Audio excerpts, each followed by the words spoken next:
Welcome to Midnight and Murder, a true crime storytelling channel for sleeping. Let's get into our first story. Story 1, The Monster of the Andes, the Pedro Lopez story. In the misty highlands of the Andes Mountains, where ancient civilizations once thrived and modern cities now sprawl across verdant valleys, a darkness emerged that would haunt three nations for decades. The story of Pedro Alonso Lopez, known infamously as the Monster of the Andes, begins not with his crimes but with the tragic circumstances that shaped one of history's most prolific serial killers.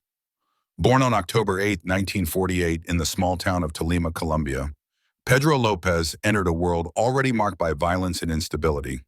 His mother, Benilda Lopez de Castaneda, was a prostitute struggling to survive in a society that offered few opportunities for women of her circumstances.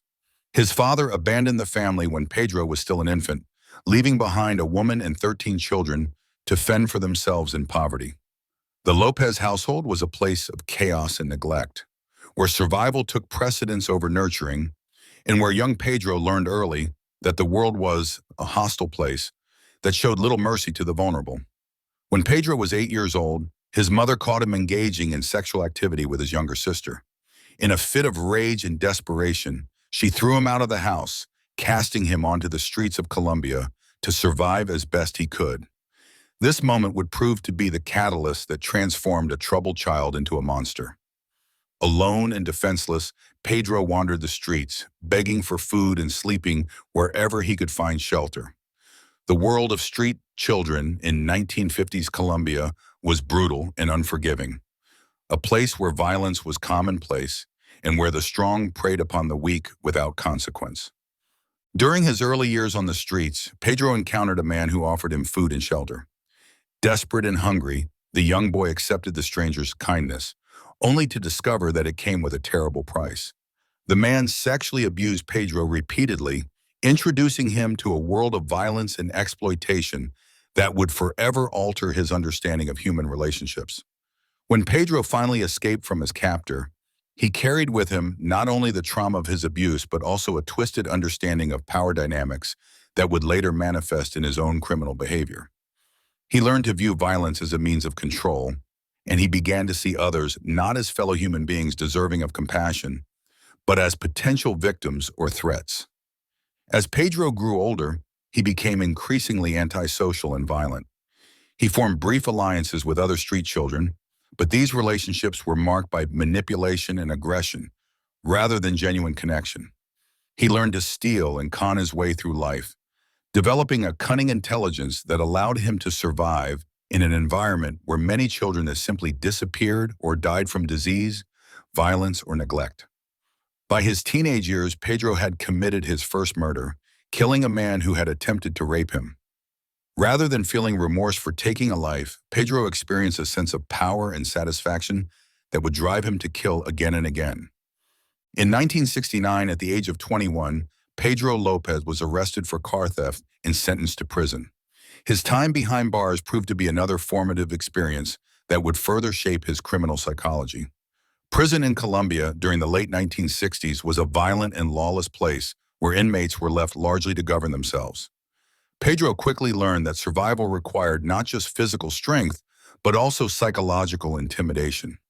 He became involved in numerous violent altercations and was reportedly raped by several inmates during his early days in prison.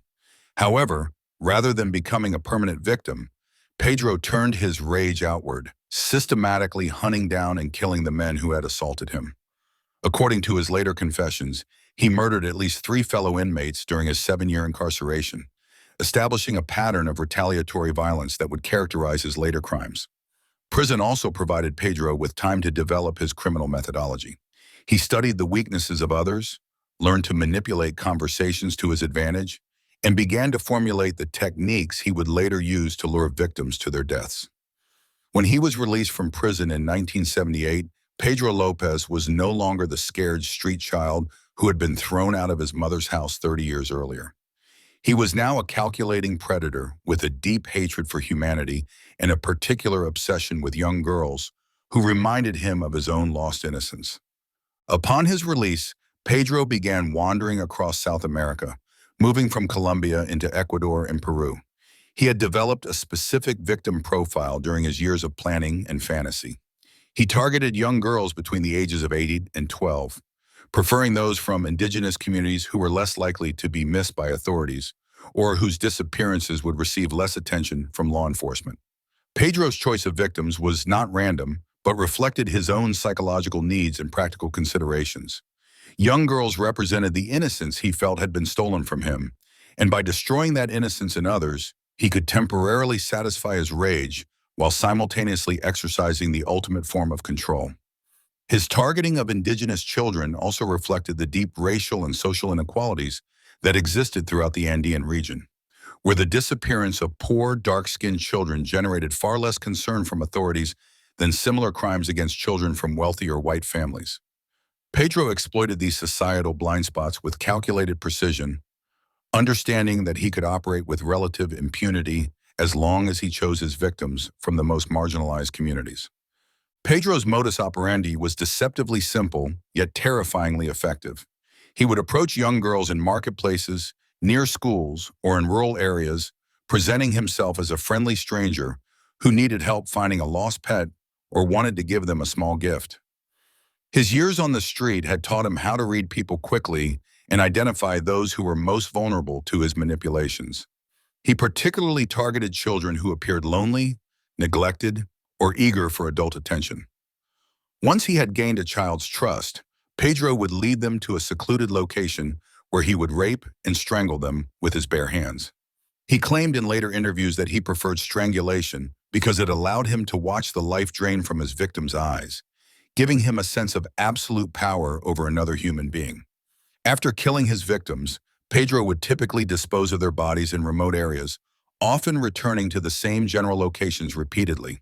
His intimate knowledge of the mountainous terrain throughout Colombia, Ecuador, and Peru allowed him to hide bodies in places where they were unlikely to be discovered, at least not quickly enough to provide useful evidence to investigators. The scope of Pedro Lopez's crimes was staggering in its magnitude. Over the course of approximately 7 years, from 1978 to 1980, he claimed to have murdered over 300 young girls across 3 countries. While this number may seem impossibly high, investigators who studied his case believe that his confessions were largely accurate. Pedro kept detailed mental records of his crimes, could describe specific victims and crime scenes with remarkable accuracy, and led authorities to numerous burial sites that contained the remains of previously unknown victims. His ability to recall specific details about murders committed years earlier suggested an organized mind that had cataloged each killing as a significant event. The geographic spread of his crimes also supported his claims, as authorities in Colombia, Ecuador, and Peru began to identify patterns of missing children that corresponded to Pedro's movements throughout the region. His victims came from dozens of different communities scattered across thousands of miles of mountainous terrain, yet they all shared common characteristics that fit his preferred victim profile. Pedro's killing spree might have continued indefinitely had it not been for a chance encounter in Ambato, Ecuador, in '80. While attempting to abduct a 12-year-old girl named Carvina Poveda from a local market, Pedro was spotted by the child's mother and other community members. A crowd quickly formed and began chasing the would-be kidnapper through the streets of the city. Pedro managed to escape initially, but the incident had attracted enough attention that local police began actively searching for him. Within hours, he was captured and taken into custody. When authorities searched Pedro, they found a bag containing personal belongings from several missing children, providing immediate evidence linking him to multiple disappearances. Under interrogation, Pedro initially denied any involvement in the disappearances, but as evidence mounted against him, he gradually began to admit to his crimes. His confessions started with a few murders, but eventually grew to encompass hundreds of killings across multiple countries and several years.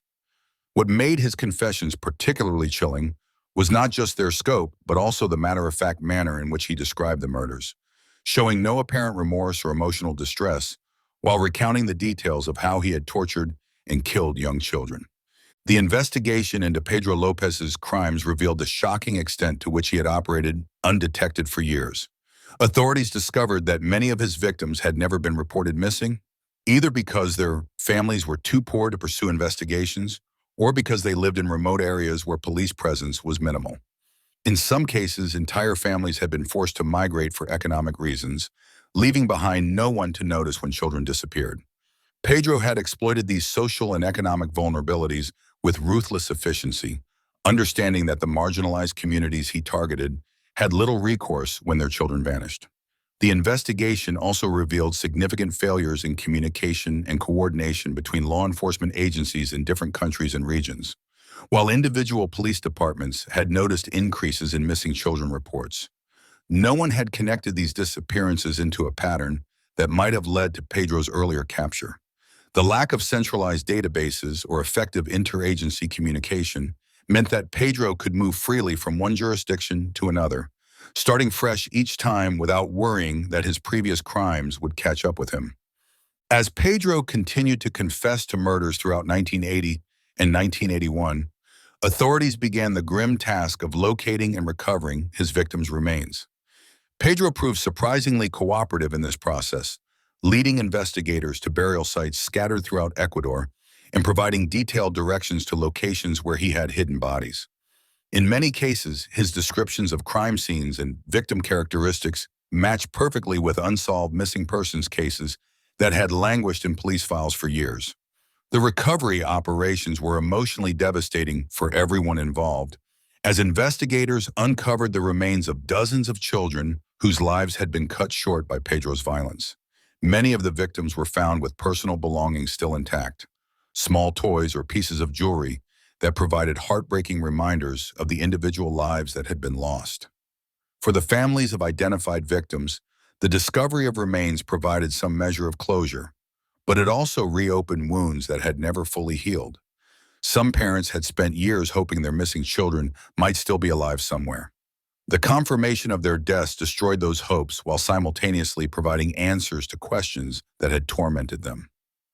The legal proceedings against Pedro Lopez were complicated by the fact that his crimes had occurred in multiple countries with different legal systems and jurisdictions. Ecuador took the lead in prosecuting him, as it was where he had been captured and where much of the physical evidence had been recovered.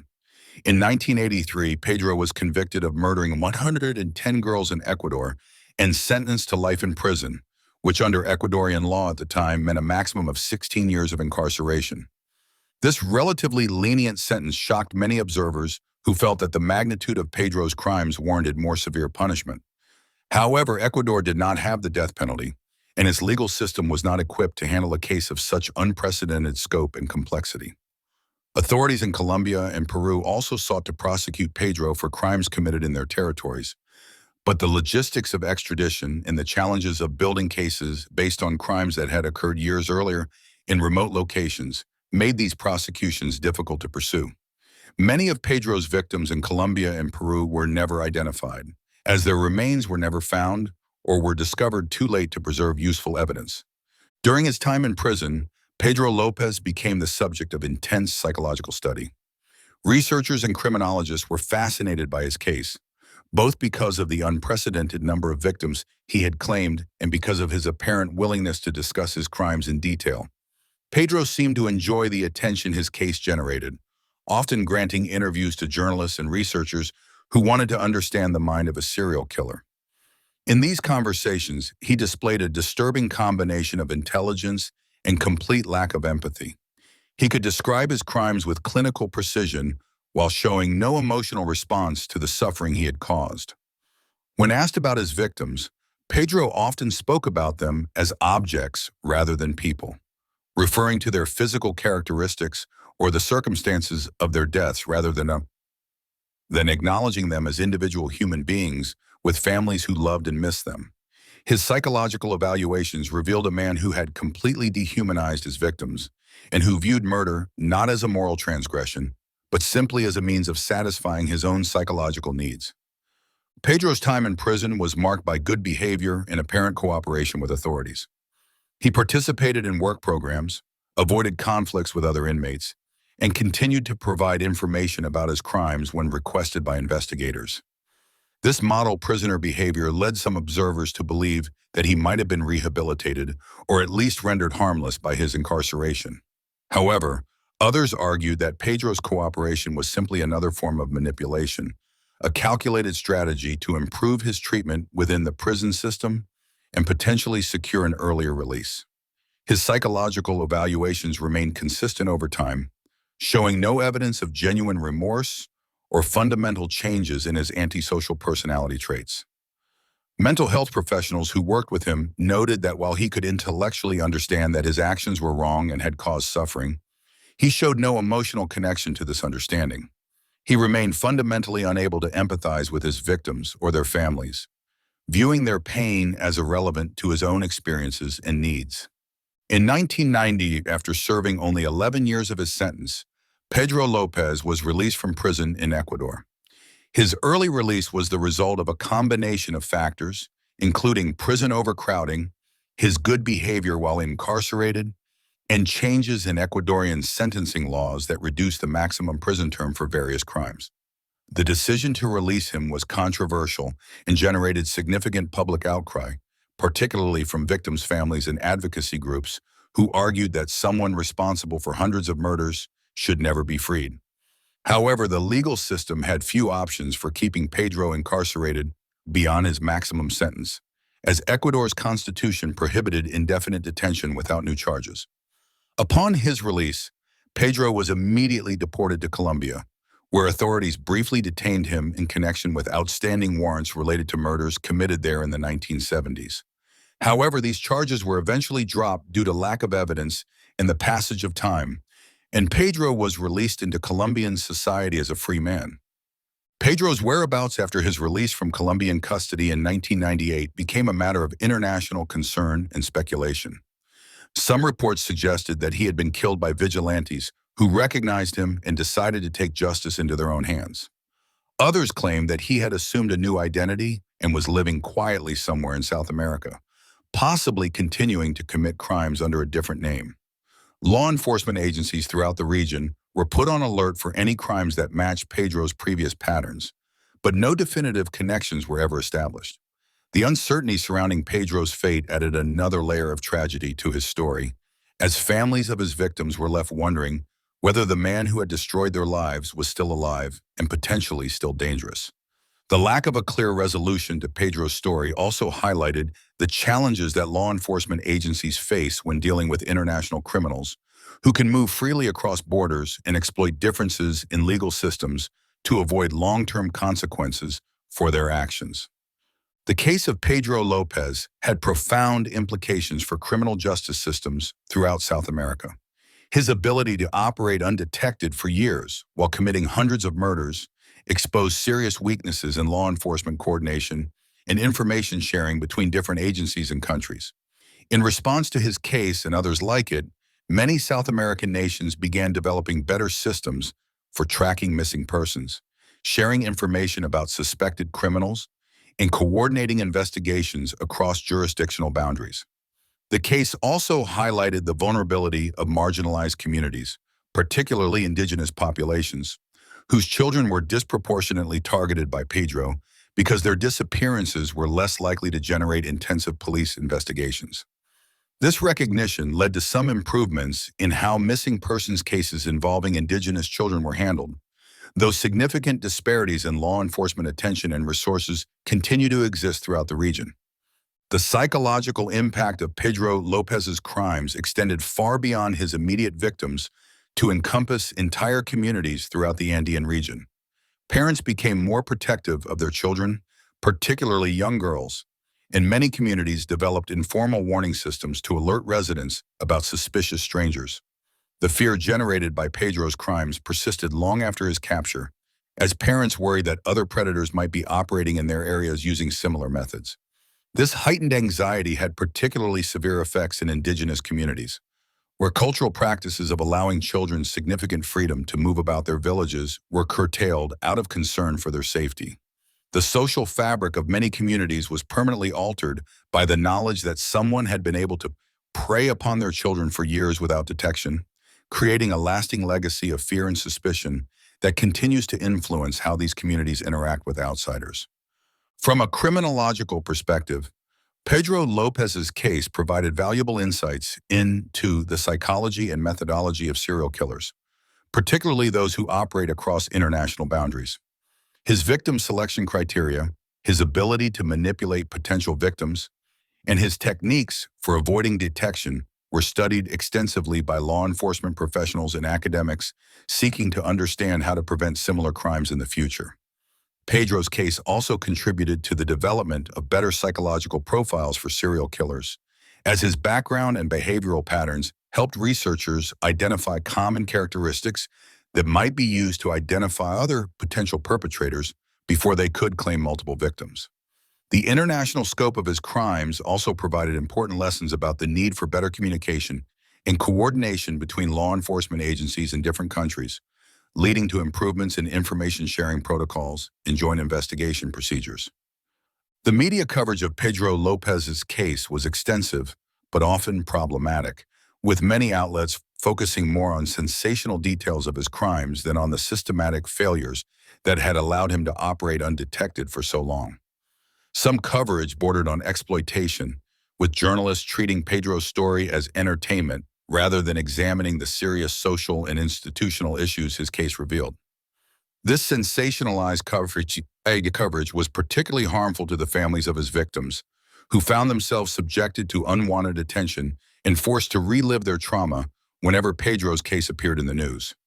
The media's focus on Pedro as a larger-than-life monster also had the unintended effect of obscuring the more mundane but important lessons his case offered about the need for better protection of vulnerable children and improved law enforcement practices. The legacy of Pedro Lopez's crimes continues to influence law enforcement and child protection efforts throughout South America decades after his capture. His case is still studied in police academies and criminology programs as an example of how serial killers can exploit social inequalities and institutional weaknesses to avoid detection while committing numerous crimes. The investigation techniques developed during the search for Pedro's victims have been refined and applied to other cases involving missing children, helping to improve recovery rates and solve cases more quickly. His case also contributed to the development of better victim identification procedures and more effective methods for interviewing witnesses and suspects in cases involving crimes against children. The families of Pedro Lopez's victims have struggled with the lasting impact of their losses in various ways. Some have become advocates for victims' rights and improved law enforcement practices, channeling their grief into efforts to prevent similar tragedies from occurring in the future. Others have withdrawn from public attention, focusing on rebuilding their lives and supporting surviving family members. Many have struggled with feelings of guilt and responsibility, wondering whether they could have done something different to protect their children, or whether they failed to notice warning signs that might have prevented the tragedies. The lack of closure regarding Pedro's ultimate fate has been particularly difficult for some families, who continue to wonder whether justice was truly served and whether the man who destroyed their lives ever faced appropriate consequences for his actions. The international attention generated by Pedro Lopez's case also brought increased scrutiny to the broader issues of child welfare and protection throughout South America. International organizations began providing more resources and support for programs designed to protect children from exploitation and abuse, while governments implemented new policies and procedures for handling missing children cases. However, the fundamental social and economic inequalities that Pedro exploited to select his victims largely remain unchanged, meaning that similar crimes could potentially occur again if other predators choose to target the same vulnerable populations. The challenge of protecting children in remote, impoverished communities continues to be significant, as these areas often lack the resources and infrastructure necessary to maintain effective law enforcement presence or social services.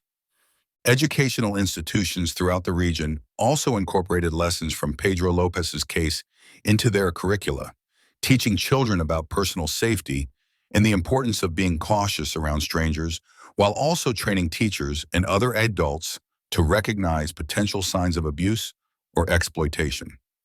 These educational efforts have had some success in raising awareness about child safety issues, but they have also created new anxieties and concerns among both children and parents. Finding the right balance between providing necessary safety information and avoiding unnecessary fear has proven challenging for educators and child welfare professionals. The case of Pedro Lopez also raised important questions about the ethics of studying and interviewing serial killers. While his willingness to discuss his crimes provided valuable insights for researchers and law enforcement professionals, some critics argued that giving him a platform to discuss his actions was inappropriate and potentially harmful to the families of his victims. The extensive media attention Pedro received during his imprisonment and trials may have provided him with the recognition and notoriety he craved, potentially encouraging other potential killers who sought similar attention.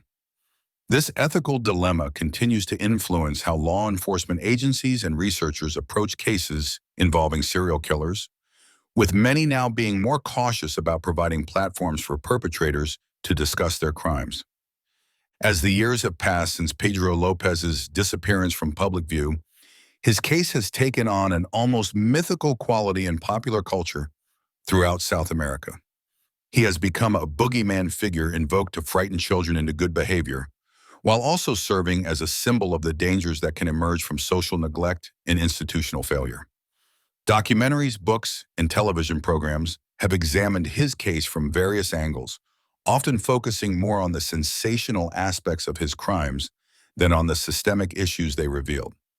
This popular culture treatment of Pedro's story has had mixed effects, raising awareness about child safety issues while also potentially glamorizing his crimes and contributing to copycat behavior among individuals seeking similar notoriety.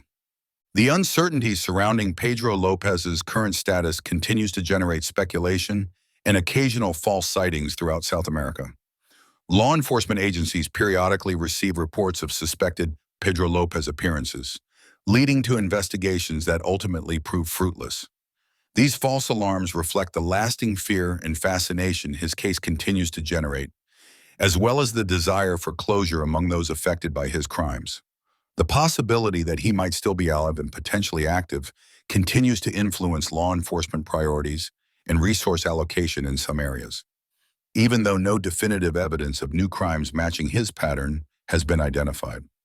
The evolution of forensic science and investigative techniques since Pedro Lopez's capture has led some law enforcement professionals to speculate about what might have been discovered if modern methods had been available during the investigation of his crimes.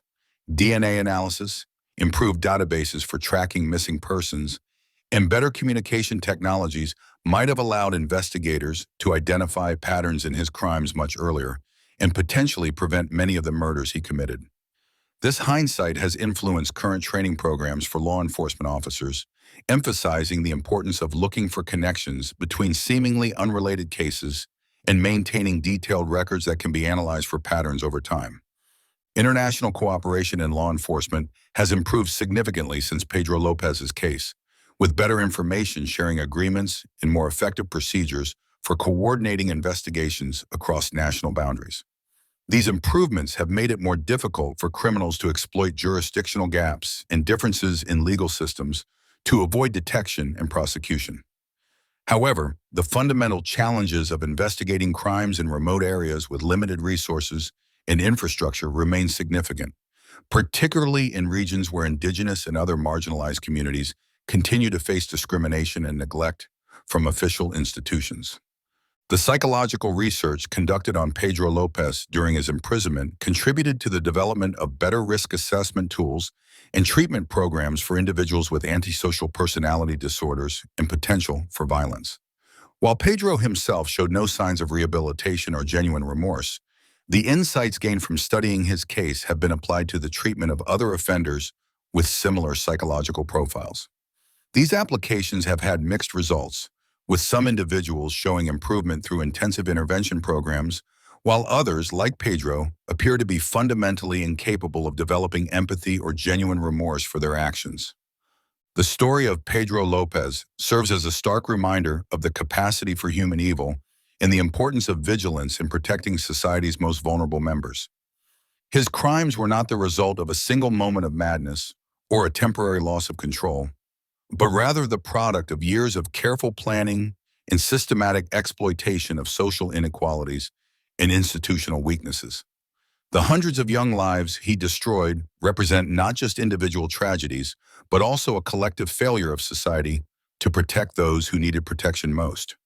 His case demonstrates that monsters are not born, but made, shaped by circumstances and choices that transform damaged individuals into agents of unimaginable evil. The ultimate fate of Pedro Lopez remains unknown, adding a final chapter of uncertainty to a story already filled with tragedy and horror.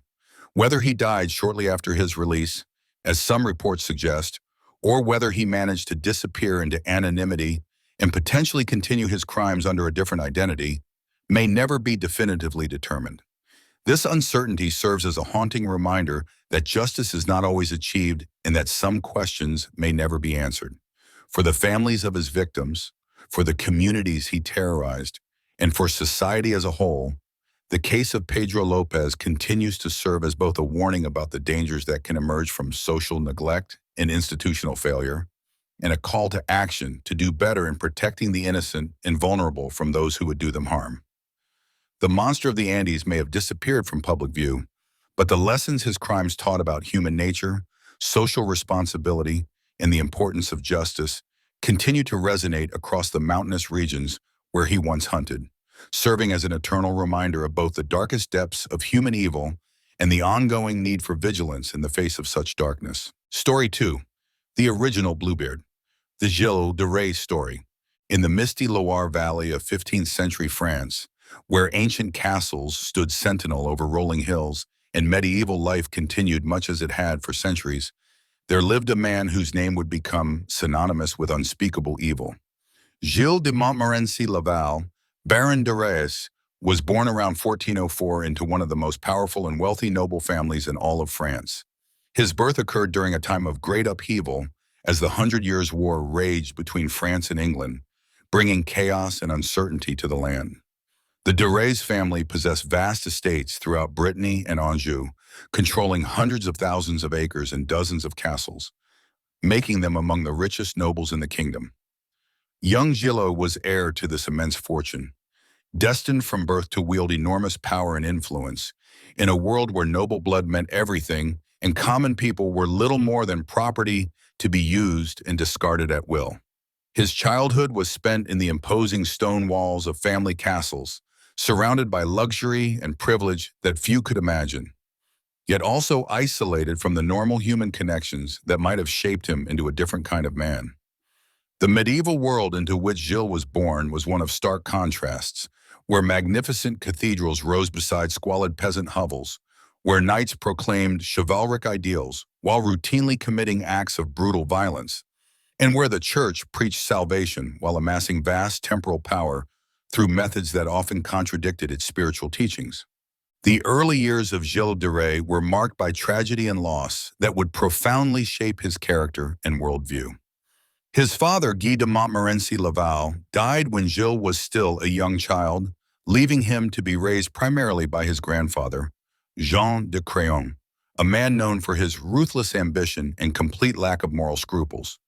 Jean de Craon was a veteran of countless political intrigues and military campaigns, a man who had survived and prospered in the treacherous world of medieval French politics through cunning, violence, and an absolute willingness to sacrifice anyone or anything to achieve his goals. Under his grandfather's tutelage, young Gilles learned that power was the only thing that mattered in the world, that mercy was weakness, and that those born to noble blood were naturally superior to the common masses who existed solely to serve their betters. The boy's education included not only the traditional subjects of reading, writing, and arithmetic, but also extensive training in warfare, hunting, and the exercise of feudal authority over peasants and servants. He was taught to see himself as fundamentally different from and superior to ordinary people, a member of a warrior elite whose destiny was to rule and whose desires were more important than the lives or welfare of lesser beings. This early indoctrination into a worldview that dehumanized anyone of lower social status would prove crucial in enabling Gilles to later commit his horrific crimes without apparent remorse or hesitation. As Gilles grew into adolescence, his grandfather arranged a series of marriages designed to consolidate and expand the family's already vast holdings. The first of these unions was to his cousin, Jean de Painel, but this marriage was quickly annulled when an even more advantageous match became available. In 1420, at the age of 16, Gilles married Catherine de Thouars, heiress to enormous estates in Brittany and Poitou. This marriage was purely a business arrangement, designed to merge two of France's greatest fortunes and create a power base that would rival that of the royal family itself. Catherine brought to the union not only vast lands and wealth, but also important political connections that would prove crucial to Gilles' later career. The young couple settled into married life at the magnificent Château de Tiffauges, a massive fortress that would later become the primary scene of Gilles' crimes. The castle, with its soaring towers and impregnable walls, was perfectly suited to hide dark secrets from the outside world. Its remote location and loyal servants ensuring that whatever happened within its walls would remain hidden from royal justice or public scrutiny. The marriage produced a daughter, Marie, but the relationship between Gilles and Catherine appears to have been distant and formal, lacking any genuine emotional connection or intimacy. This emotional isolation would become a recurring theme in Gilles' life, as his vast wealth and noble status created barriers between him and normal human relationships that might have provided some check on his developing antisocial tendencies. The defining moment of Gilles de Rais' early life came in 1429 when he encountered Joan of Arc.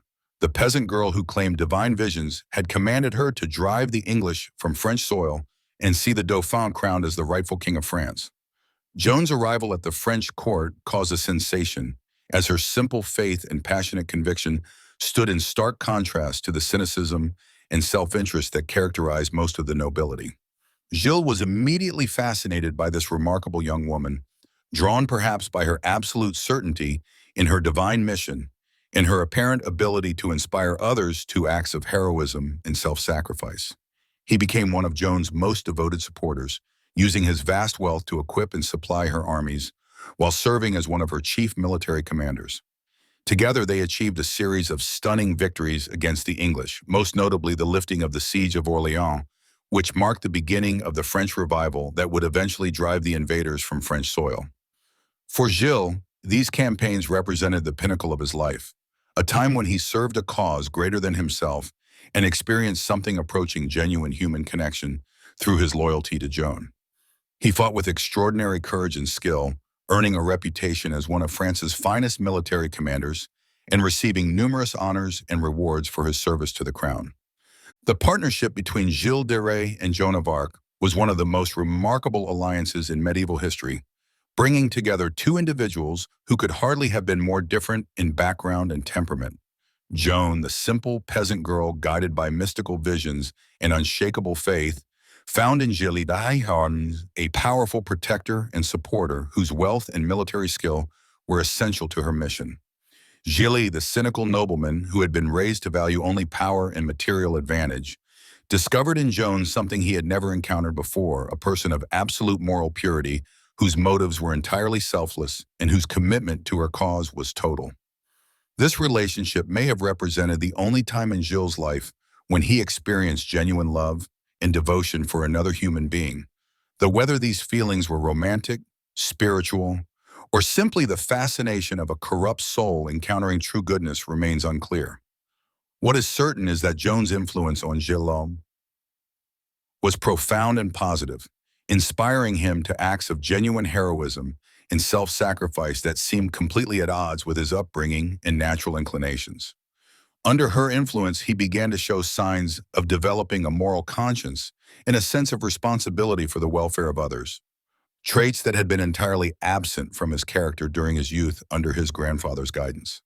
The capture and execution of Joan of Arc in 1431 marked the beginning of Gilles de Rais' descent into darkness and madness.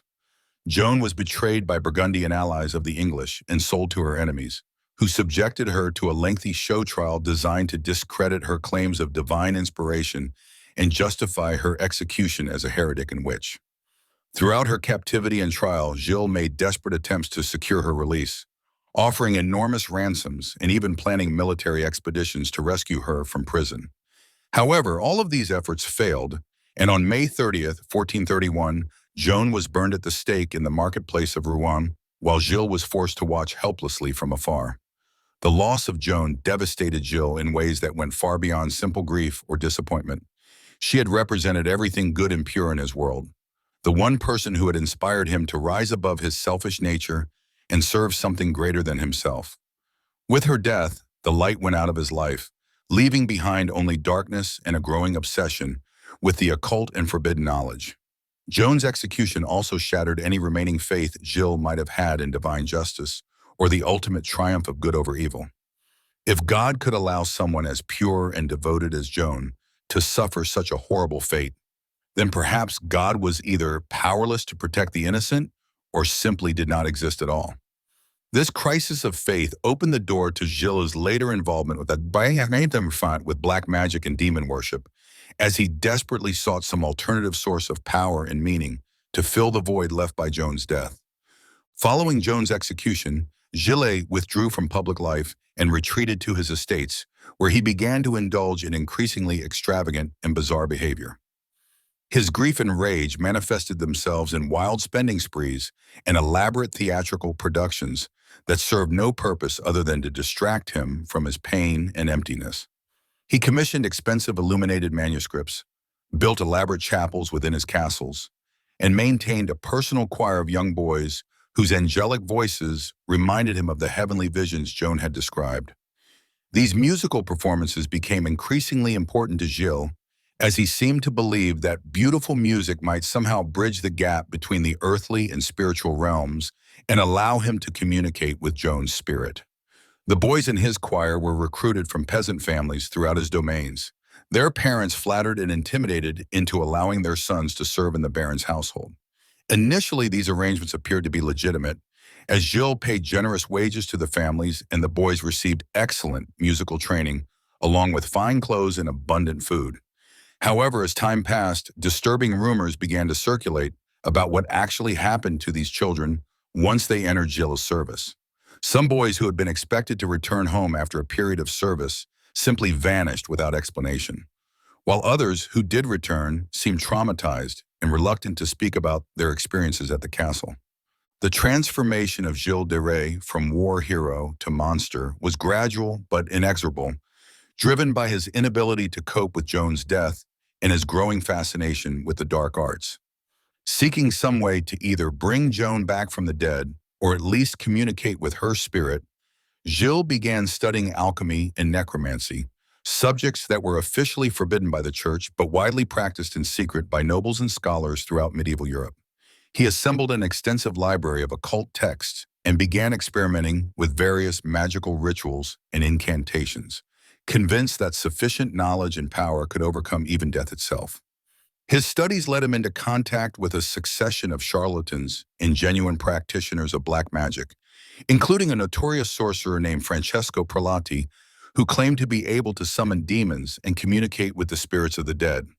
Prelati, an Italian charlatan with considerable skill in manipulation and deception, quickly recognized that Gilles' grief and desperation made him the perfect target for an elaborate confidence scheme.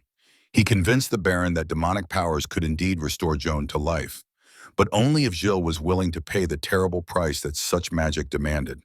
The demons, Prelati explained, required offerings of innocent blood, particularly the blood of children, whose purity and life force were essential ingredients in the most powerful necromantic rituals. The first murder committed by Gilles de Rais occurred sometime around 1432, approximately 1 year after Joan's execution. The victim was a young peasant boy who had been brought to the castle to serve in Gilles' choir, a child whose family had been honored to have their son selected for such prestigious service. According to later confessions, Gilles lured the boy to a private chamber under some pretext, then suddenly seized him and began the ritualistic torture and murder that would become his standard method of operation. The killing was not a moment of sudden passion or temporary insanity, but rather a carefully planned act carried out according to specific procedures that Prelati had taught him were necessary to please the demons and harness their power.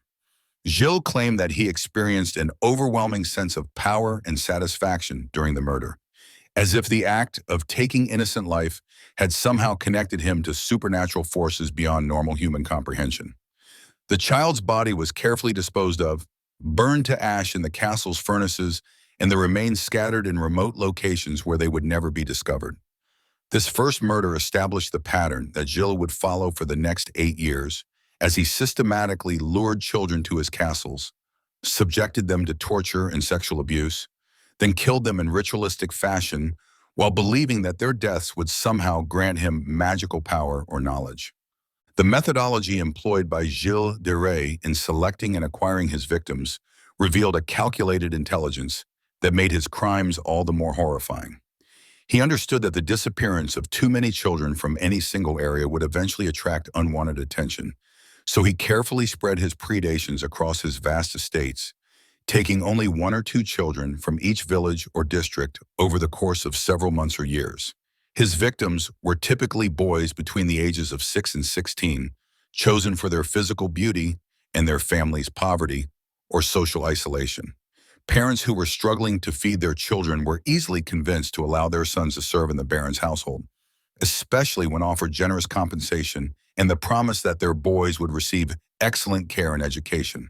Gilles also targeted orphans and street children whose disappearances were unlikely to be investigated, as well as the children of his own servants and tenants who were too frightened of their lord's power to question what happened to their sons once they entered his service.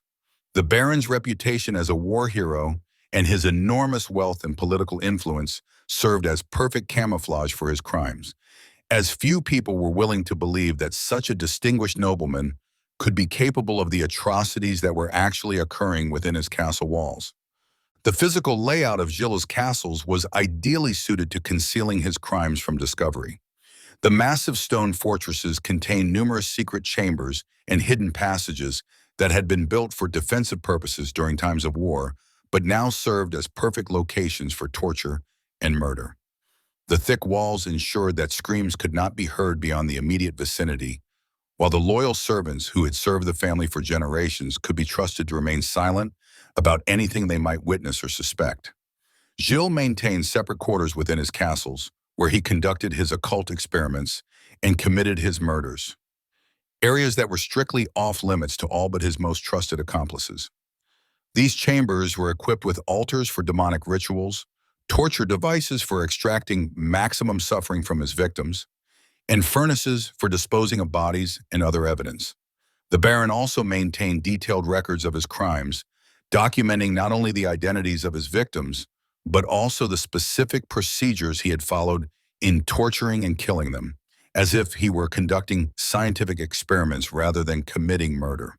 These records, which were later discovered during his trial, provided chilling evidence of the systematic and premeditated nature of his crimes, as well as his complete lack of remorse or recognition of his victims' humanity.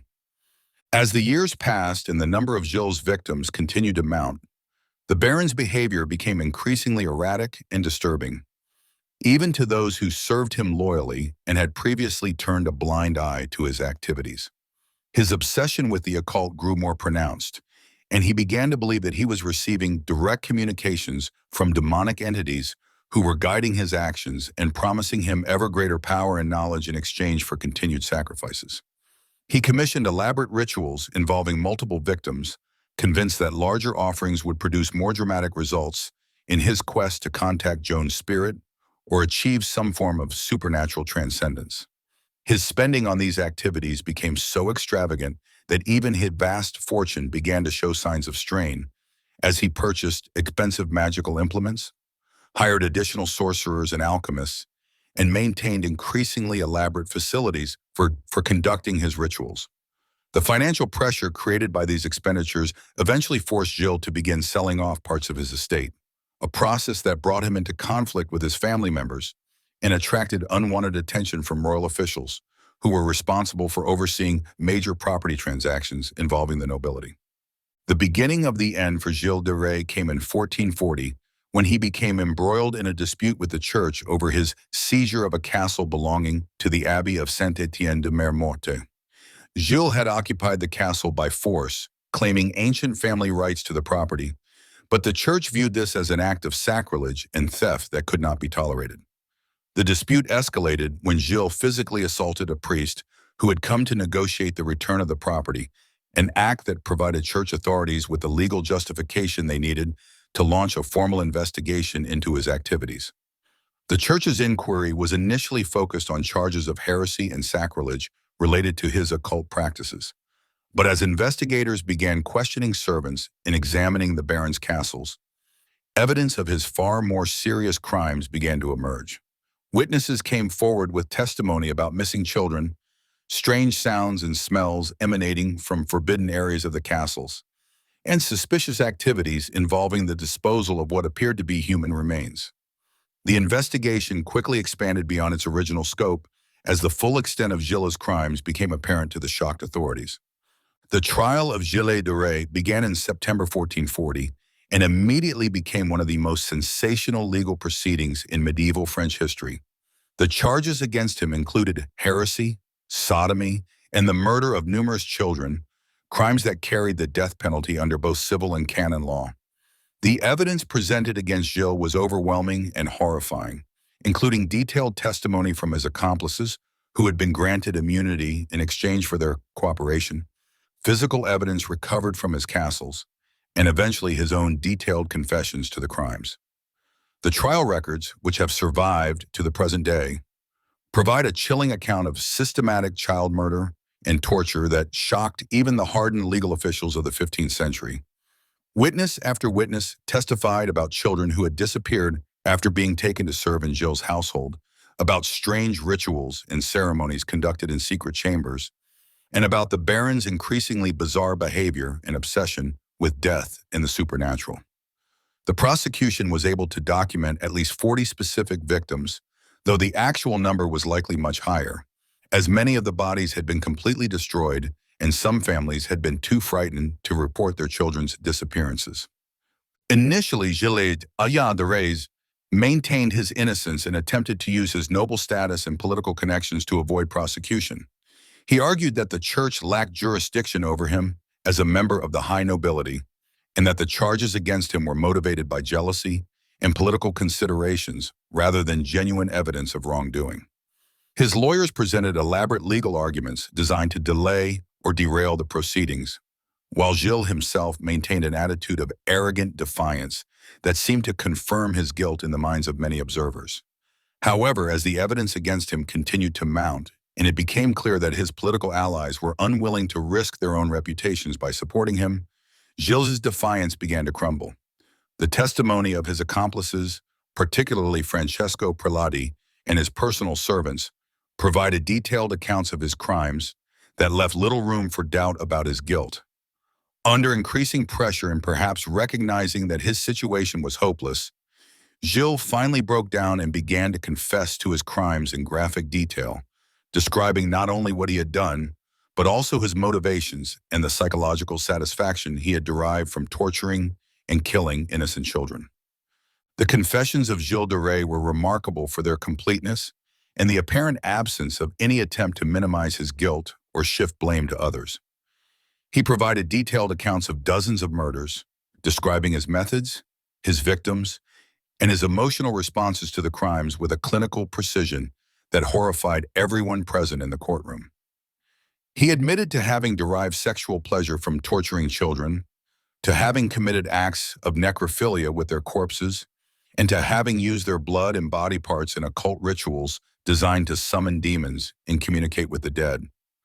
Perhaps most disturbing of all was his apparent lack of genuine remorse for his actions. While he acknowledged that his crimes were wrong and expressed sorrow for having committed them, his confessions seemed motivated more by a desire to unburden himself and perhaps achieve some form of notoriety than by genuine repentance or concern for his victims.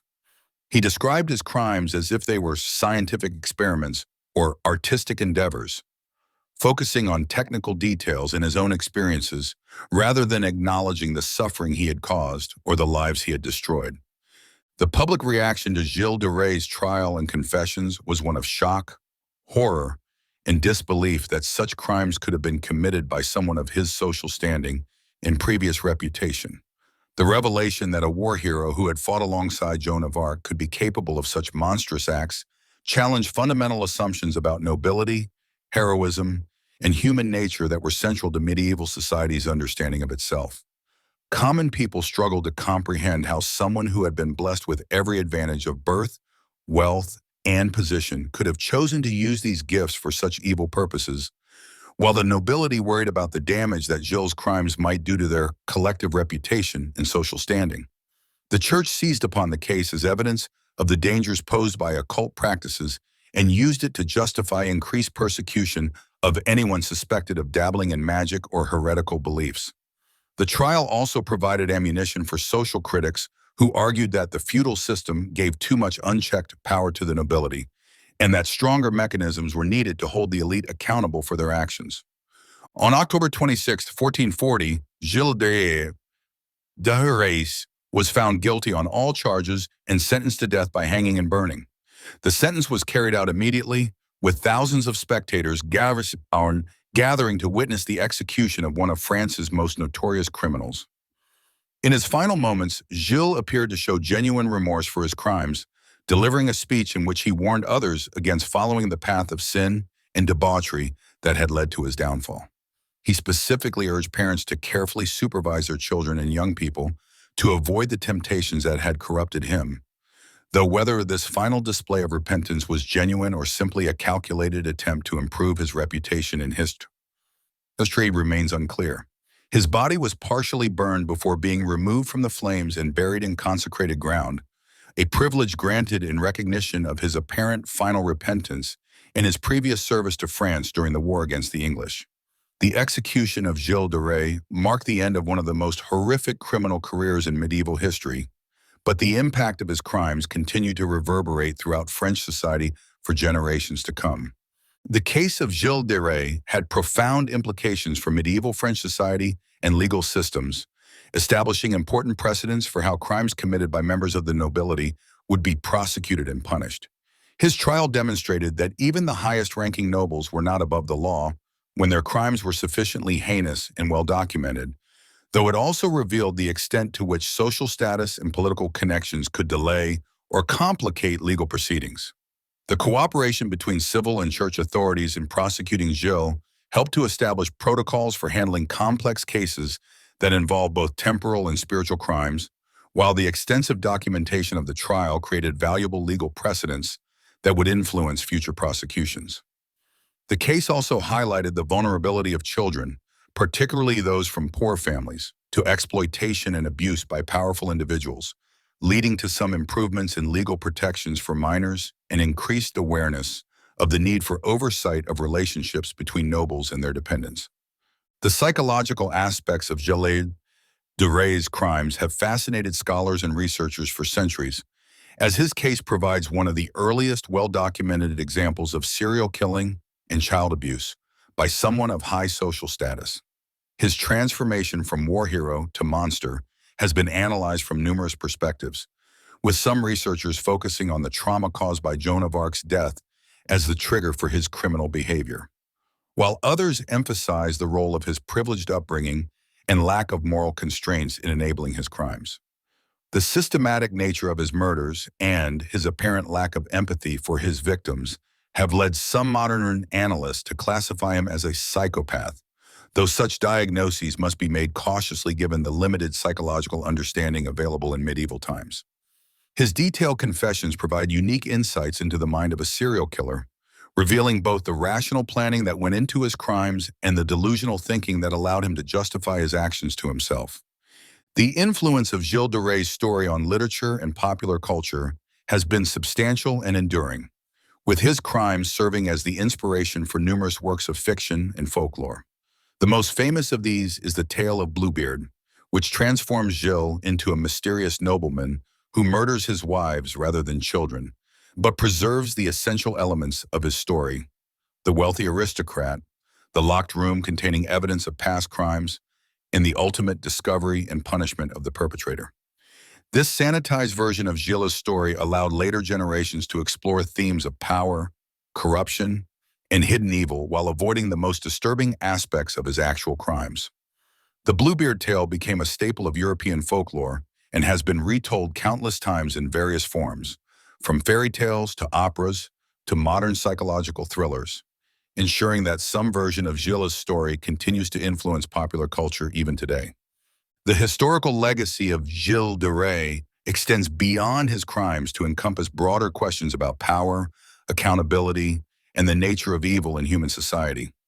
His case serves as a stark reminder of the dangers posed by unchecked authority and the importance of legal and social institutions that can hold even the most powerful individuals accountable for their actions.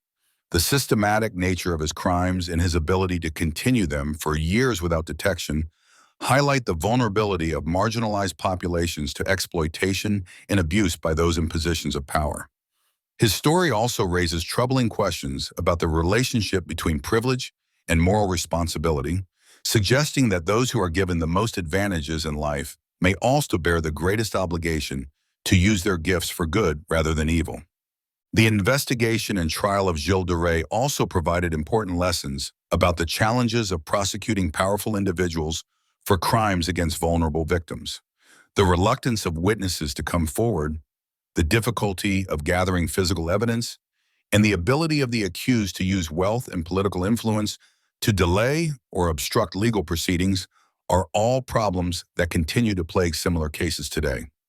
The eventual success of the prosecution in Gilles' case demonstrated that such obstacles could be overcome with sufficient determination and resources, but also revealed how many crimes might go unpunished when authorities lack the will or ability to challenge entrenched power structures.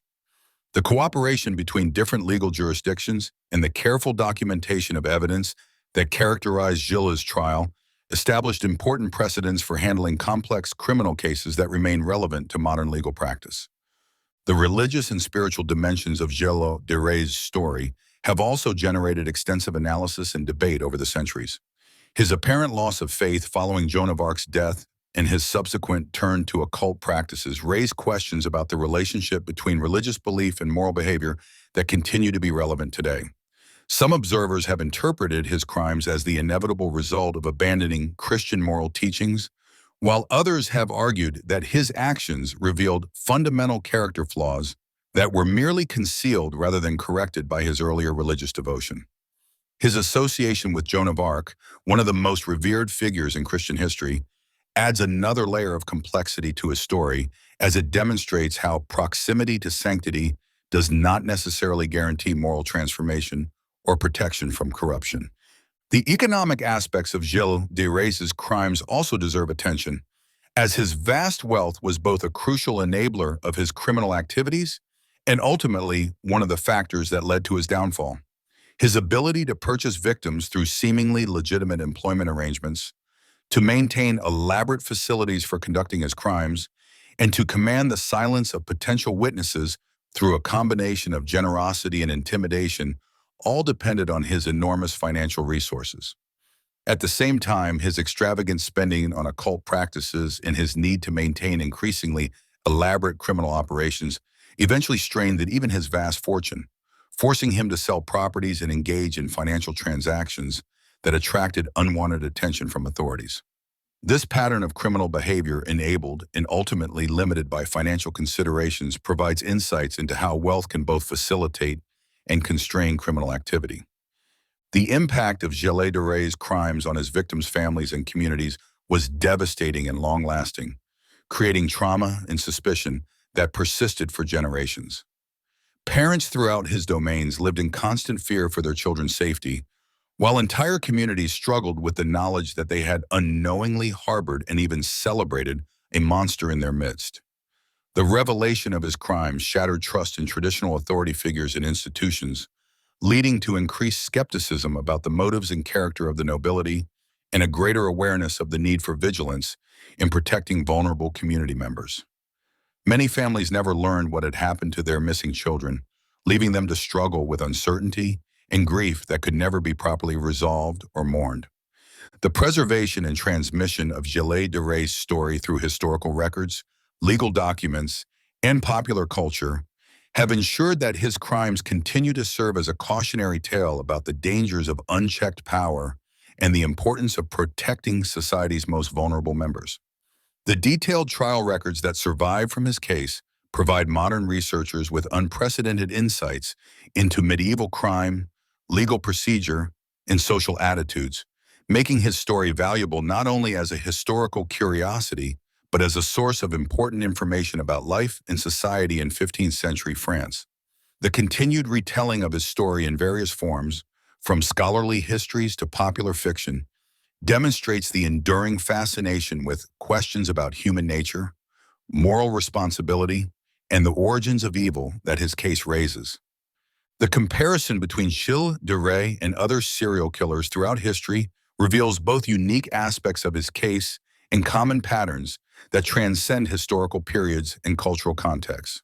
Like many later serial killers, Gilles showed early signs of antisocial behavior, experienced traumatic events that may have triggered his criminal activities, and developed systematic methods for acquiring and disposing of victims while avoiding detection. However, his case also reflects the specific conditions of medieval society, including the feudal system that gave him almost unlimited power over his dependents, the lack of effective law enforcement mechanisms that might have detected his crimes earlier, and the religious and cultural beliefs that influenced both his criminal methods and the legal proceedings that ultimately brought him to justice. The enduring mystery surrounding some aspects of Gilles de Rais' case, including the exact number of his victims and the specific details of some of his crimes, reflects both the limitations of medieval record-keeping and the deliberate efforts made to conceal evidence of his activities. While his confessions provided extensive details about many of his murders, some inconsistencies and gaps in his accounts suggest that the full extent of his crimes may never be known. This uncertainty adds to the lasting fascination with his case, while also serving as a reminder of how much historical knowledge has been lost over the centuries and how difficult it can be to reconstruct complete pictures of past events, even those that were extensively documented at the time. The story of Gilles de Rais ultimately serves as a powerful reminder of the capacity for both good and evil that exists within human nature, and the importance of the choices that individuals make in determining which aspects of their character will predominate. His early career as a war hero and protector of Joan of Arc demonstrated his potential for courage, loyalty, and service to noble causes, while his later crimes revealed depths of cruelty and depravity that shocked even his contemporaries. The transformation from hero to monster was not inevitable, but resulted from a series of choices and circumstances that gradually eroded his moral constraints and allowed his darkest impulses to take control. His story thus serves as both a cautionary tale about the dangers of unchecked power and privilege, and a reminder that moral character is not fixed, but must be continually maintained through conscious choices and commitment to ethical principles. The legacy of Gilles de Rais continues to resonate through the centuries, ensuring that his name will forever be associated with the darkest possibilities of human nature, while also serving as a warning about the eternal need for vigilance against those who would use their power and position to prey upon the innocent and vulnerable. Story 3. The Otaku Murderer, the Miyazaki Tsutomu story. In the rapidly modernizing Japan of the 1960s, where ancient traditions collided with technological advancement and social change swept through every aspect of daily life, a child was born who would grow up to embody the darkest fears of a society struggling to understand its own transformation. Miyazaki Tsutomu entered the world on August 21, 1962, in the city of Itsukaichi in western Tokyo, during a period when Japan was experiencing unprecedented economic growth and cultural upheaval. His birth came at a time when the country was still processing the trauma of World War II, while simultaneously embracing Western influences and modern consumer culture at a pace that left many families and communities disoriented and struggling to maintain their traditional values and social structures. The Miyazaki family represented both the opportunities and challenges of this new Japan, as they owned a successful newspaper distribution business that provided them with middle-class comfort, while also exposing them to the constant flow of information and imagery that characterized the emerging media-saturated society. Tsutomu's father was a hardworking businessman who had built his enterprise through dedication and careful management, embodying the industrious spirit that was driving Japan's economic miracle, while his mother was a traditional housewife who struggled to balance her desire to maintain family harmony with the pressures of raising children in an increasingly complex and demanding social environment. From his earliest years, Tsutomu exhibited characteristics that marked him as different from other children and would later prove significant in understanding his criminal development. He was born with a physical deformity that affected his hands, causing them to be permanently curved and giving him difficulty with fine motor skills and manual tasks that other children performed easily. This condition, which was likely the result of a congenital abnormality, made him self-conscious and awkward in social situations where physical coordination was important, such as sports, games, and even simple activities like writing or drawing. The deformity also affected his ability to form close relationships with peers, as children often focused on his unusual appearance and made him the target of teasing and exclusion that deepened his sense of isolation and difference. His parents, while loving and concerned about their son's well-being, were not equipped to understand or address the psychological impact of his physical condition, and their attempts to help him often came across as overprotective or dismissive of his real emotional needs. The combination of physical disability and social rejection created a foundation of anger and resentment in young Tsutomu that would eventually find expression in increasingly antisocial and violent behavior as he grew older and his frustrations with the world around him intensified. As Tsutomu progressed through his elementary and middle school years, his academic performance was adequate but unremarkable, and his social difficulties became more pronounced as he struggled to find his place among classmates who seemed to navigate friendships and social hierarchies with an ease that eluded him completely. He began to withdraw from activities that required interaction with others, preferring to spend his time alone with books, magazines, and eventually the emerging forms of popular entertainment that were becoming increasingly available in Japan's consumer-driven society. His retreat into solitary pursuits was initially seen by his family as simply a phase or a reflection of his studious nature, but it gradually became clear that Tsutomu was using these activities as a way to avoid the social world that he found confusing, hostile, and ultimately unbearable.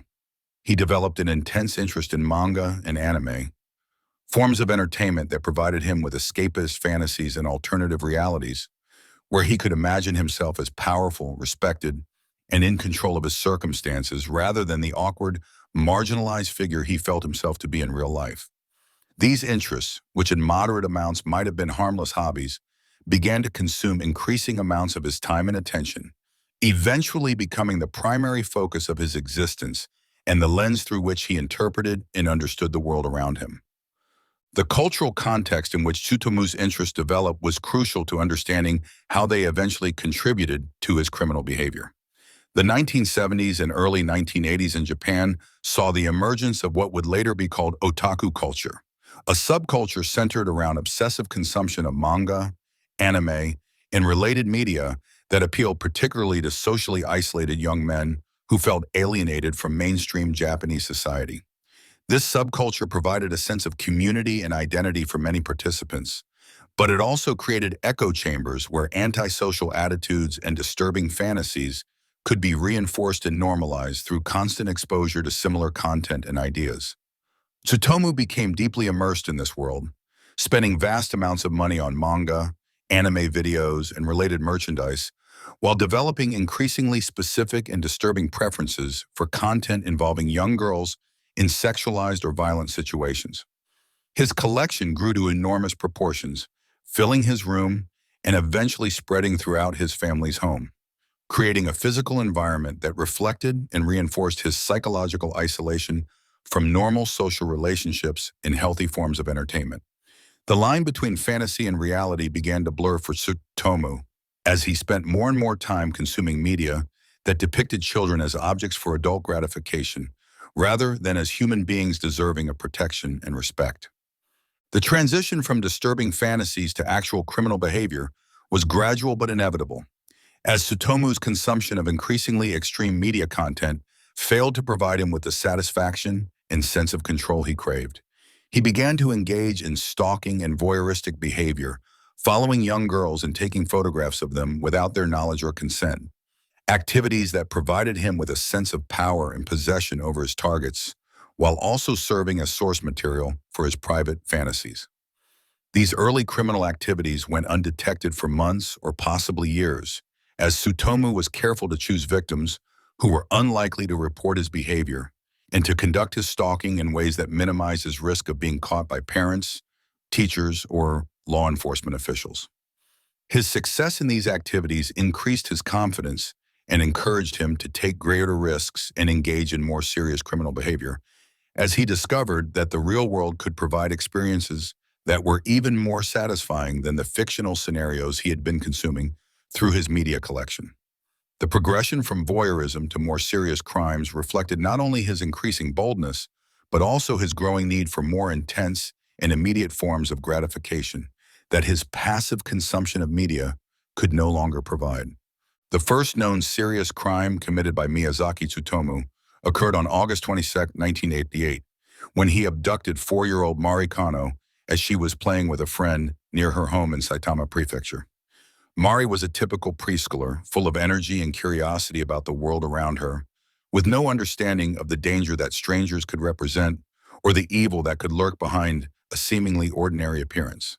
Tsutomu approached the two children while they were playing, using his adult authority in a deceptive, friendly manner to convince Marie to come with him, claiming that he needed her help with some task or that he had something interesting to show her. The other child, frightened by the stranger's behavior, ran home to report what had happened, but by the time adults responded to the alarm, Tsutomu and Marie had already disappeared.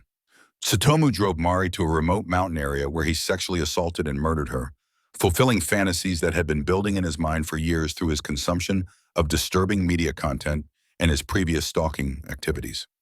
After killing Mari, he disposed of her body in a wooded area and returned home, where he resumed his normal routine as if nothing had happened, demonstrating a level of emotional detachment and ability to compartmentalize his criminal behavior that would characterize all of his subsequent crimes. The disappearance of Mari Kano triggered an intensive police investigation that focused initially on the possibility of kidnapping for ransom or the involvement of someone known to the family. However, as days passed without any communication from potential kidnappers or discovery of Mari's body, investigators began to consider the possibility that they were dealing with a predatory crime committed by a stranger. The search for Mari involved hundreds of police officers and volunteers who combed through parks, wooded areas, and abandoned buildings throughout the region, while detectives interviewed family members, neighbors, and anyone who might have had contact with the child in the days leading up to her disappearance. The investigation was complicated by the lack of witnesses who could provide useful descriptions of the abductor and by the vast area that needed to be searched, as well as by the investigators' initial assumption that the crime had been committed by someone with a previous connection to the victim or her family. Tsutomu's careful selection of a victim who was too young to provide detailed information about her abductor and his choice of a remote location for disposing of the body created additional challenges for the investigation and allowed him to avoid detection while planning his next crime. Less than 2 months after Mari Kano's disappearance, Tsutomu struck again, this time targeting 7-year-old Masami Yoshizawa, who was walking home from school in Hano, Saitama Prefecture, on October 3, 1988. Masami was a bright, cheerful child who was looking forward to spending the afternoon playing with friends and helping her mother with household tasks, completely unaware that she was being stalked by a predator who had been planning her abduction for days or possibly weeks. Tsutomu had been observing the area around Masami's school and had identified her as a potential victim based on her routine of walking home alone and the relatively isolated route she took through residential neighborhoods where there were few witnesses or sources of help. He approached Masami under the pretense of being lost and needing directions, using his adult status and apparent helplessness to lower her guard and convince her to come closer to his car. Once he had gained her trust and convinced her to approach his vehicle, he quickly forced her inside and drove away, completing the abduction so quickly and smoothly that no witnesses realized what had happened until Masami failed to arrive home at her expected time and her family began searching for her. The pattern of Tsutomu's crimes revealed a calculating intelligence and careful planning that contradicted stereotypes about impulsive or disorganized killers and demonstrated that he was fully aware of the criminal nature of his actions and the need to avoid detection. After abducting Masami, he drove her to another remote location where he repeated the same cycle of sexual assault and murder that he had committed against Mari Kano, again disposing of the body in a wooded area where it was unlikely to be discovered quickly. His ability to maintain his normal routine and appearance while secretly planning and executing these horrific crimes showed a level of psychological compartmentalization that allowed him to function in society while harboring and acting upon fantasies of vigilance and control. The similarities between the two crimes suggested that Tsutomu had developed a systematic approach to victim selection, abduction, and disposal that he could repeat as often as his psychological needs demanded, making it likely that he would continue killing until he was either caught or prevented by external circumstances. The investigation into Masami Yoshizawa's disappearance was hampered by many of the same challenges that had complicated the search for Marikano, including the lack of witnesses to the abduction and the difficulty of searching the vast rural areas where the body might have been hidden. However, investigators began to notice similarities between the two cases that suggested they might be dealing with a serial predator rather than two separate incidents. A realization that led to increased coordination between different police jurisdictions and more systematic approaches to gathering and analyzing evidence. The possibility that a serial killer was operating in the region created intense public anxiety and media attention, as parents became increasingly protective of their children, and communities struggled to understand how such crimes could be occurring in areas that had previously been considered safe. The media coverage of the cases also had the unintended effect of providing Tsutomu with information about the progress of the police investigation and validation for his sense of power and importance, as he saw evidence that his crimes were having the impact on society that he had desired.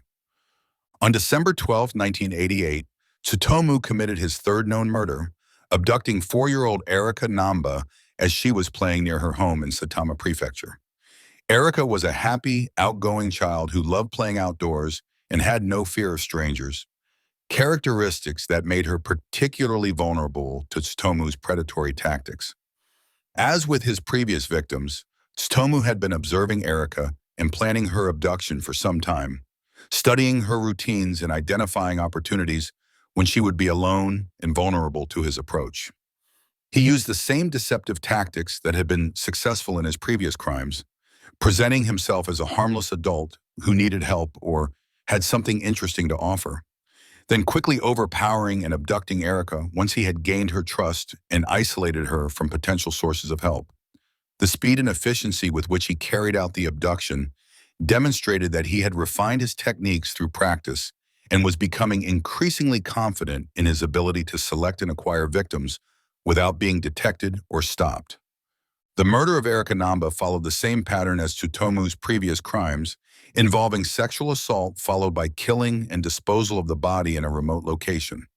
However, this crime marked a significant escalation in Tsutomu's behavior as he began to take body parts from his victims as trophies and engage in necrophilic activities that reflected his increasingly disturbed psychological state and his need for more extreme forms of gratification than simple murder could provide. He also began to photograph his victims during and after the crimes, creating a permanent record of his actions that he could use to relive the experiences and maintain his sense of power and control over his victims even after their deaths. These developments showed that Tsutomu's crimes were not simply the result of uncontrolled impulses, but were part of an evolving pattern of behavior that was becoming more elaborate and ritualistic as he gained experience and confidence in his criminal activities. The discovery of Erika Namba's remains several months after her disappearance provided investigators with their first substantial physical evidence linking the three crimes and confirming their suspicions that they were dealing with a serial killer. The condition of the body and the evidence of post-mortem mutilation revealed the disturbing nature of the killer's psychological makeup and suggested that he was likely to continue escalating his criminal behavior unless he was captured quickly. The forensic evidence also provided investigators with their first concrete leads about the killer's methods and possible identity, including tire tracks from his vehicle and other trace evidence that could potentially be used to identify him if he were apprehended. However, the investigation was still complicated by the lack of witnesses to any of the abductions and the killer's apparent knowledge of police procedures and investigative techniques, which he seemed to be using to avoid leaving evidence that could lead to his identification. Tsutomu's fourth and final known victim was 5-year-old Ayako Nomoto, whom he abducted on June 6, 1989, as she was walking to a friend's house in Saitama Prefecture. Ayako was a shy, gentle child who was particularly trusting of adults and vulnerable to the kind of manipulation that Tsutomu had perfected through his previous crimes. He had been stalking Ayako for several days before the abduction, learning her routines and identifying the best opportunity to approach her without being observed by potential witnesses. The abduction itself followed the same pattern as his previous crimes, with Tsutomu using deception and his adult authority to gain Ayako's trust and compliance before quickly forcing her into his vehicle and driving away. However, this crime would prove to be different from his previous offenses in ways that would ultimately lead to his capture and conviction. After murdering Ayako Nomoto, Tsutomu made a crucial error that would provide investigators with the breakthrough they needed to identify and apprehend him. Instead of simply disposing of the body as he had done with his previous victims, he decided to taunt the victim's family and the police by sending them postcards and letters that contained cryptic messages about the crime and Ayako's fate. These communications, which were written in a childish hand and contained disturbing references to the victim's death, were clearly intended to increase the psychological suffering of the family while also demonstrating the killer's sense of power and superiority over both his victims and the authorities who were trying to catch him. However, the decision to communicate with investigators also provided them with handwriting samples and other evidence that could potentially be used to identify the killer, marking a significant departure from the careful anonymity he had maintained during his previous crimes. The postcards and letters sent by Tsutomu contained not only written messages, but also photographs of Ayako's clothing and personal belongings, providing proof that the sender was indeed the killer and escalating the psychological impact of the communications on the victim's family and the investigating officers. The messages themselves were filled with references to popular culture, particularly anime and manga, that reflected Tsutomu's obsessive interests and provided investigators with important clues about his psychological profile and likely background. The childish handwriting and bizarre content of the communications suggested that the killer was either genuinely mentally ill or was deliberately trying to create the impression of mental instability to avoid criminal responsibility for his actions. Regardless of his motivations, the decision to send these communications marked a significant escalation in Tsutomu's criminal behavior and demonstrated his increasing need for recognition and validation of his crimes. The investigation into the serial murders reached a turning point on July 23, 1989, when Tsutomu was caught in the act of attempting to photograph two young sisters who were playing in a park in Hachioji, Tokyo. A passerby noticed his suspicious behavior and confronted him, leading to a struggle during which Tsutomu fled the scene, but left behind his car and various personal belongings that provided investigators with their first concrete leads to his identity.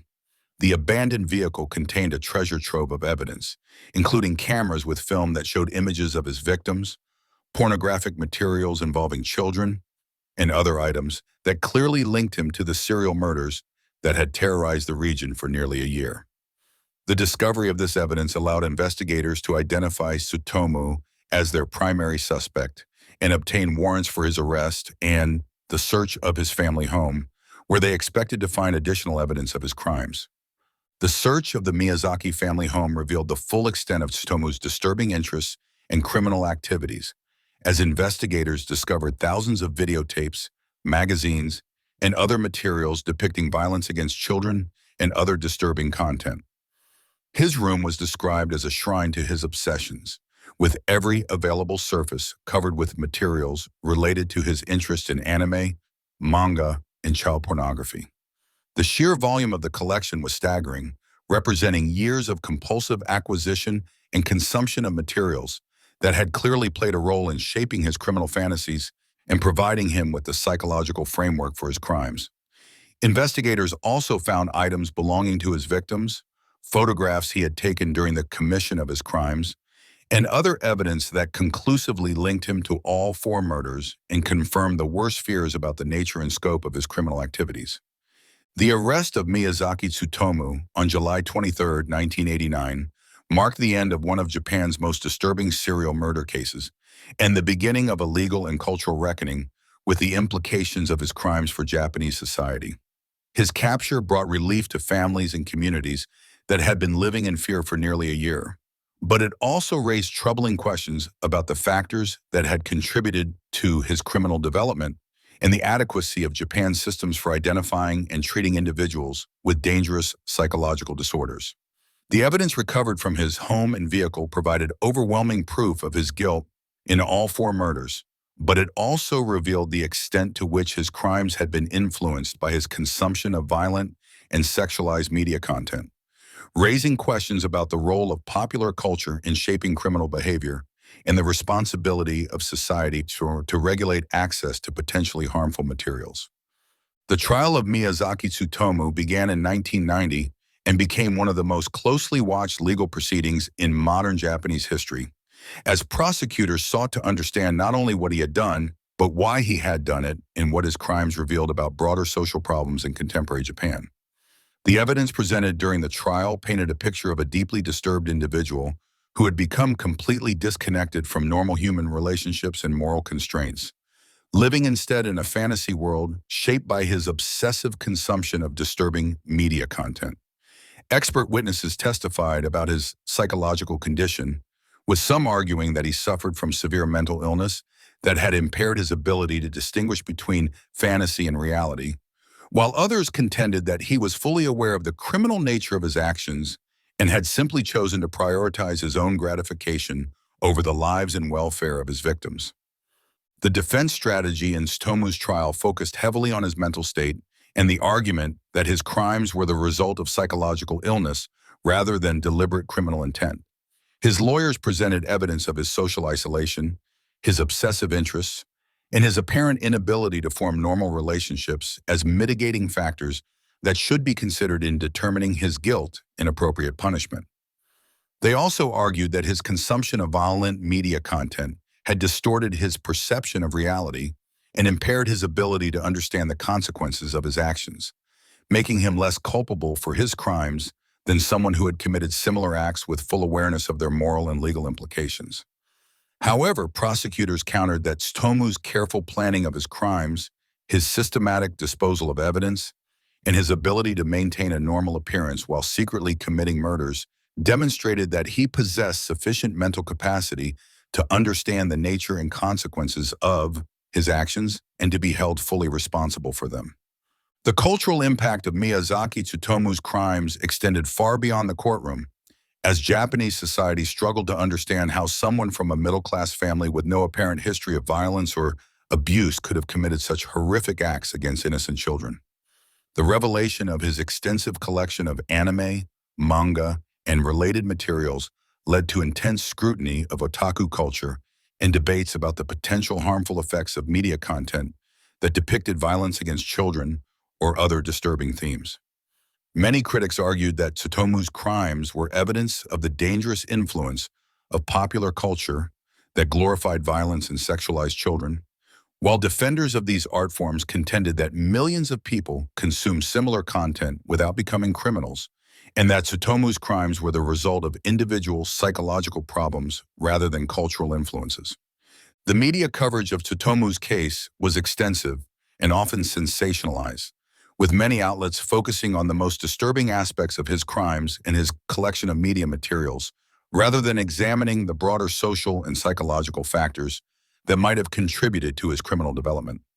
This coverage had the effect of stigmatizing not only Tsutomu himself, but also the broader otaku community, as the term otaku murderer became widely associated with his case and created lasting negative stereotypes about individuals who shared his interests in anime and manga.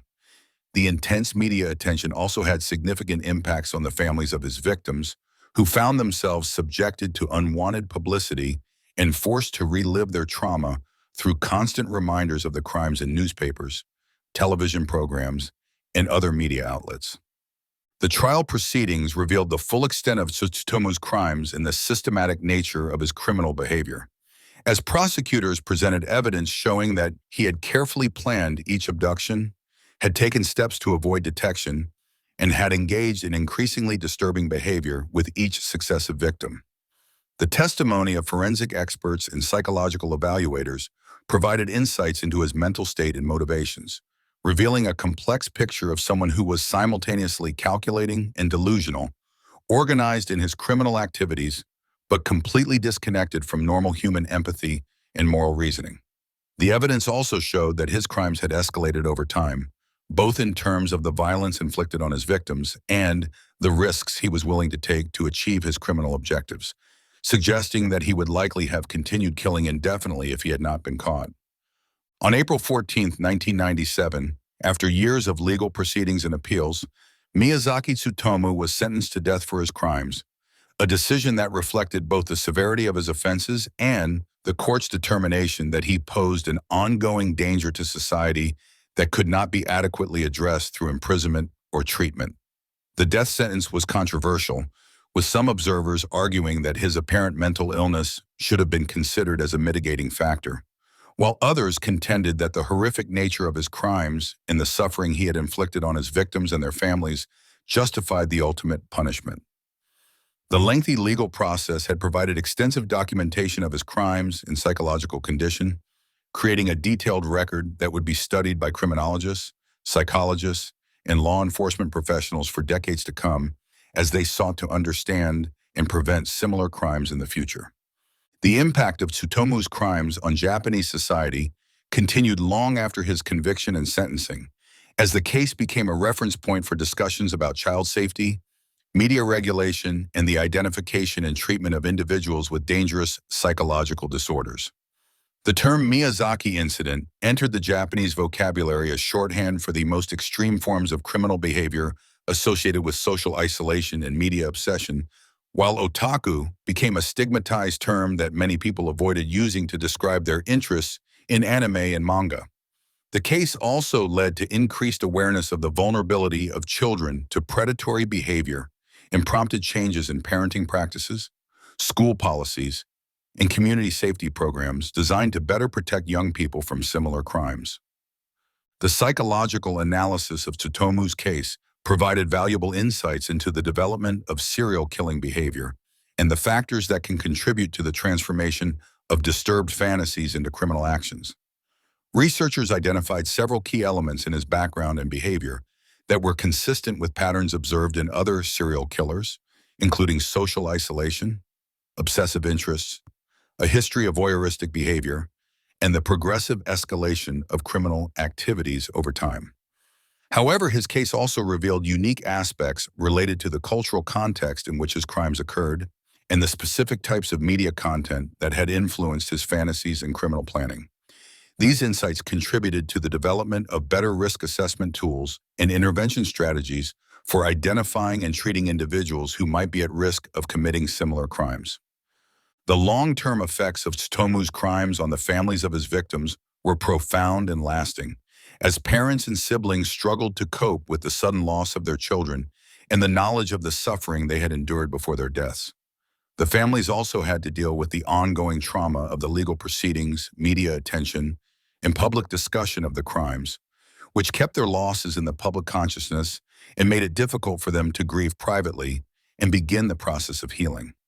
Some family members became advocates for victims' rights and child safety, channeling their grief and anger into efforts to prevent similar tragedies from occurring in the future, while others withdrew from public attention and focused on supporting each other through the lengthy process of coming to terms with their losses. The execution of Miyazaki Tsutomu was carried out on June 17, 2008, nearly 2 decades after his crimes and more than 10 years after his initial death sentence. The lengthy delay between sentencing and execution was typical of the Japanese legal system, which provides extensive opportunities for appeals and review of death penalty cases. During the years he spent on death row, Tsutomu largely withdrew from contact with the outside world, refusing most interview requests and showing little apparent interest in discussing his crimes or their impact on his victims' families and society. His final years were marked by reports of continued mental deterioration and complete disconnection from reality, with prison officials describing him as living entirely within his own fantasy world and showing no recognition of the gravity of his crimes or their consequences. The legacy of the Miyazaki case continues to influence Japanese society and culture more than 3 decades after the crimes occurred, serving as a cautionary tale about the potential dangers of social isolation, media obsession, and the failure to identify and treat individuals with serious psychological disorders before they commit violent crimes.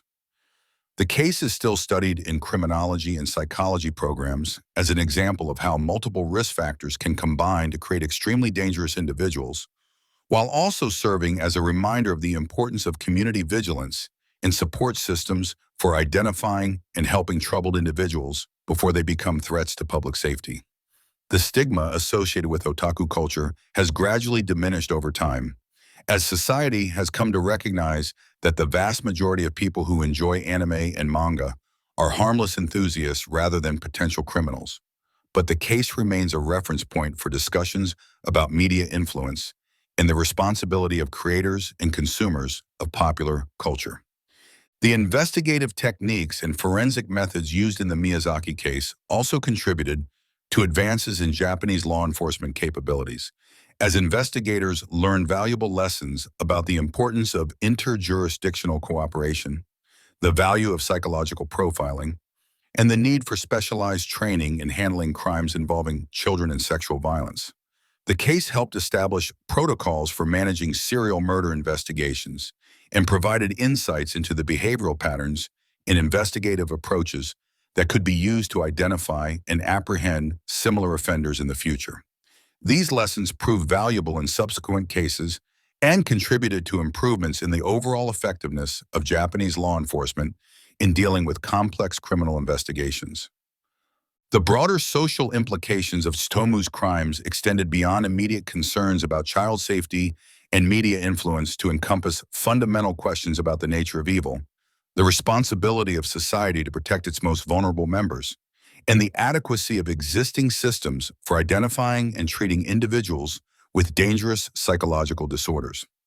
The case challenged assumptions about the relationship between social class and criminal behavior, as Tsutomu came from a respectable middle-class family and showed no obvious signs of the deprivation or abuse that are often associated with violent criminal behavior. This reality forced Japanese society to confront the uncomfortable truth that dangerous individuals could emerge from any background, and that vigilance and protective measures were necessary across all social strata rather than just in areas traditionally associated with higher crime rates.